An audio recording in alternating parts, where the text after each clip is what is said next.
사람들은 영광을 얻기 위해 노력합니다. 선수들은 우승의 영광을 위해서, 기업가들은 사업의 번창과 그에 따른 영광을 위해서 노력합니다.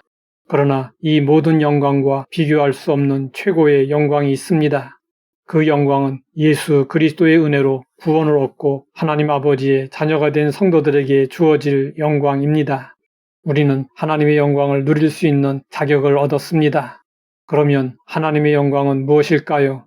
하나님께서 사랑하시는 자들을 위해서 예비하고 계시는 것으로, 그것은 우리가 상상할 수 없는 것이고 우리가 바라고 기대하는 그 이상의 것입니다. 그것은 무엇일까요?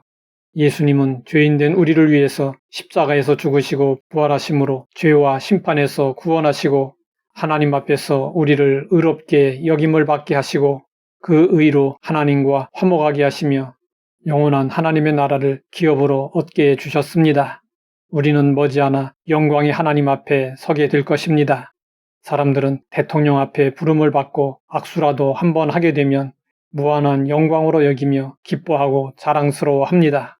그런데 우리는 장차 하나님 앞에 서게 될 뿐 아니라 하나님의 나라에서 영생 복락을 누리게 됩니다. 이 영광은 우리가 가히 말로 다 표현할 수 없는 것입니다. 성도들이 신앙생활을 하는 목적과 목표가 바로 여기에 있습니다. 마틴 로이드 존스 목사님은 의사 출신의 복음주의 설교자였습니다. 런던의 웨스트민스터 강단에서 오랫동안 봉직하다가 1981년 82세로 하나님의 부르심을 받았습니다. 그는 우리 시대의 영적 거인 중에 한 사람이었습니다. 그의 죽음이 다가오자 그의 가족들이 영국 전역에서 찾아왔습니다. 말할 힘조차 없던 그는 아내의 손바닥에 이렇게 적어 내려갔습니다. 나의 치유를 위해 기도하지 마시오. 내 영광의 순간을 가로막지 마시오.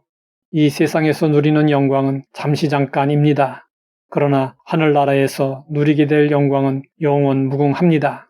그렇다면 하나님의 영광을 바라보는 우리는 어떻게 살아야 할까요? 하나님의 영광을 바라고 즐거워하며 무슨 일을 하든지 하나님의 영광을 위해서 살아야 합니다. 이것이 이 세상 사는 동안 우리가 최선을 다해야 할 우리에게 주어진 거룩한 인생의 목적입니다. 종교개혁가 존 칼빈은 건강 상태가 좋지 않았습니다. 평생 두통, 천식, 소화불량 등으로 고통을 겪으며 살았습니다. 그러면서도 그는 자신에게 주어진 사명에 충실했습니다. 칼빈은 임종하기 전 한 성경 구절을 15번이나 암송했다고 합니다. 그 성경 구절은 로마서 8장 18절이었습니다. 생각하건대 현재의 고난은 장차 우리에게 나타날 영광과 비교할 수 없도다. 우리가 주님을 위해 수고함으로 장차 받을 칭찬과 존귀와 영광은 이 세상에서 받는 영광과는 비교가 되지 않습니다. 존 칼빈의 묘비에는 JC라는 글자만 새겨져 있습니다. 이것은 사후에 자신에 대해 어떤 숭배도 원치 않았던 그의 유언에 따른 것이었습니다. 이것은 그가 죽는 순간까지 얼마나 하나님의 영광을 위하여 살려고 했었는지를 알게 해줍니다. 바흐가 만든 찬송과 칸타타 오르간 곡들은 모두 불후의 명작으로 인정받고 있습니다. 그는 자신이 음악하는 목적에 대해 이렇게 말했습니다.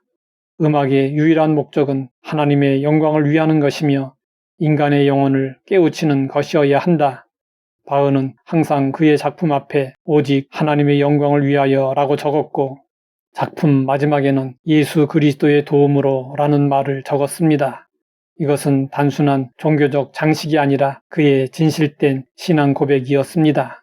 하나님의 영광을 위해서 사는 일은 우리가 종처럼 억지로 어쩔 수 없어서 하는 것이 아닙니다. 하나님께서 주신 은혜와 죄사함과 구원에 대한 감사와 감격으로 자발적으로 기쁘게 해야 할 일입니다. 신앙생활에 열심을 내는 신자들에게 사람들이 흔히 하는 말이 있습니다. 그 말은 믿는 건 좋은데 너무 깊이 빠지지 말라는 충고입니다. 예수님을 믿지 않는 세상 사람이라면 그렇게 말할 수도 있습니다. 그런데 어이없게도 예수님을 믿는다는 사람들조차 이런 말을 하곤 합니다. 일에 깊이 빠지면 훌륭한 직장인이고 공부에 깊이 빠지면 좋은 학생이고 운동에 깊이 빠지면 뛰어난 운동선수인데 예수님에게 깊이 빠지면 왜 지나치다고 생각하는 것일까요? 그것은 예수님이 자신들의 삶의 목적이 아니기 때문입니다. 우리는 하나님의 영광을 바라고 즐거워하는 믿음을 가져야 합니다. 하나님 앞에 나올 때 종의 마음으로 억지로 나와 예배하는 것이 아니라 기뻐하고 즐거워해야 합니다. 주님과 함께하는 이 땅에서의 삶이 평안하고 행복해야 합니다. 하나님 아버지, 장차 누릴 영광을 바라고 즐거워할 수 있게 하시니 감사합니다. 장차 누릴 영광을 위하여 더욱더 하나님의 영광을 위해 살게 하옵소서. 예수님의 이름으로 기도드립니다.